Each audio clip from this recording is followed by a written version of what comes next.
அடியார்கள் துதித்து போற்றிட சகல நல சௌபாகியமும் தந்தருள்வாய் தாயே.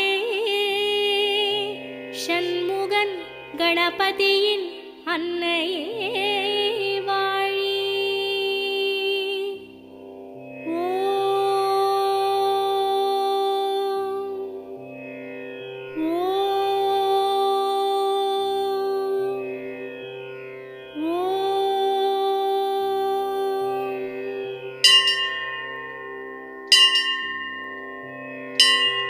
வேர்க்காட்டில் உரைகின்ற வித்தகியே போற்றி. ஓம் வேலன் கை வேல் தந்த வேர்க்கண்ணியே போற்றி. ஓம் வெற்றிக்கு வழி